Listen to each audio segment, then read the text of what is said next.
പഹൽഗാം ഭീകരാക്രമണത്തിന് പിന്നാലെ പാകിസ്ഥാന്റെ പക്ഷം പിടിച്ച് ചൈന. നിഷ്പക്ഷ അന്വേഷണം വേണമെന്ന ആവശ്യവുമായി ചൈനീസ് വിദേശകാര്യ മന്ത്രാലയം രംഗത്ത് വന്നു. പാകിസ്ഥാന്റെ പരമാധികാരവും സുരക്ഷാ താൽപര്യങ്ങളും സംരക്ഷിക്കാൻ ഒപ്പം നിൽക്കാമെന്നാണ് ചൈനീസ് വിദേശകാര്യമന്ത്രി വാങ് യി ഉറപ്പ് നൽകിയിരിക്കുന്നത്.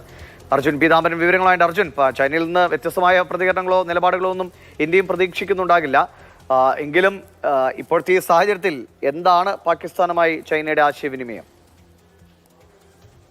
പാകിസ്ഥാൻ വിദേശകാര്യമന്ത്രി ഇഷാഖ് ദർഗ് അല്പനേരം മുൻപ് ഇന്ന് രാവിലെ ചൈനീസ് വിദേശകാര്യമന്ത്രിയുമായി ഫോണിൽ വിളിച്ച് സംസാരിച്ചിരുന്നു. അദ്ദേഹത്തിന്റെ പിന്തുണ ആവശ്യപ്പെട്ടിരുന്നു. ഇതിന് പിന്നാലെയാണ് ഒരു പരോക്ഷ പിന്തുണ എന്ന് പറയാൻ സാധിക്കില്ലെങ്കിലും പാകിസ്ഥാന്റെ താല്പര്യങ്ങളോട് അവരുടെ പക്ഷം പിടിച്ച് ചൈന രംഗത്ത് വന്നിരിക്കുന്നത്. നേരത്തെ തന്നെ ചൈനയോ റഷ്യയോ ഇടപെട്ട് ഒരു അന്താരാഷ്ട്ര അന്വേഷണ സംഘത്തെ രൂപീകരിക്കണം എന്നായിരുന്നു പാകിസ്ഥാൻ പ്രതിരോധ മന്ത്രിയുടെ ആവശ്യം.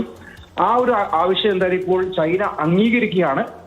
നിഷ്പക്ഷമായിട്ടുള്ള അന്വേഷണം വേണം, അതിനുശേഷം മറ്റു നടപടികളിലേക്ക് കടക്കണമെന്നാണ് നിലവിൽ ചൈനയുടെ ഒരു വാദം വന്നിരിക്കുന്നത്. പ്രത്യേകിച്ചും ഇന്ത്യയും പാകിസ്ഥാനും ഈ ഭീകരാക്രമണത്തിന്റെ പശ്ചാത്തലത്തിൽ സംയമനം പാലിക്കണം. അതായത് മറ്റ് നടപടികളുമായി, പ്രത്യേകിച്ചും ഇരു രാജ്യങ്ങളെയും പ്രതിസന്ധിയിലാക്കുന്ന നയതന്ത്ര തലത്തിലായാലും അതുപോലെ തന്നെ സൈനിക നടപടികളിൽ ഉൾപ്പെടെ മുന്നോട്ട് പോകരുത്, മറിച്ച് സംയമനം പാലിച്ച് ഒരു നിഷ്പക്ഷ അന്വേഷണം നടത്തി കുറ്റക്കാരെ കണ്ടെത്തി ശിക്ഷിക്കണമെന്നാണ് ഇപ്പോൾ ചൈന ആവശ്യപ്പെട്ടിരിക്കുന്നത്.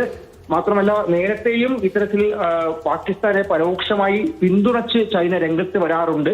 ഇത്തവണയും അതിൽ നിന്നും കാര്യങ്ങൾ വിപരീതമല്ല. ആദ്യം ഈ ഭീകരാക്രമണത്തിന് പിന്നാലെ ഇന്ത്യയെ വിളിച്ച്, പ്രത്യേകിച്ചും ഇന്ത്യൻ വിദേശകാര്യ മന്ത്രിയെ വിളിച്ച് ഇതിൽ ഖേദം പ്രകടിപ്പിക്കുന്നു, പിന്നാലെ പിന്തുണ അർപ്പിക്കുന്നു. എന്നാൽ ഇപ്പോൾ കാര്യങ്ങൾ നേരെ കീഴ്മേൽ മറിയുകയാണ്. പാകിസ്ഥാന്റെ ആവശ്യം എന്താണോ അതിനോടൊപ്പം ചൈനയും ഒപ്പം നിൽക്കുന്ന ഒരു കാര്യമാണ് കാണാൻ സാധിക്കുന്നത്. അന്വേഷണത്തിന് ശേഷം കുറ്റക്കാരെ നിശ്ചയിക്കാം, കണ്ടെത്താം, പിന്നീട് നടപടിയെടുത്താൽ മതി എന്നാണ് എന്തായാലും ഇപ്പോൾ ചൈന ഇന്ത്യയോടും പാകിസ്ഥാനോടും പറയുന്നത്. ശരി.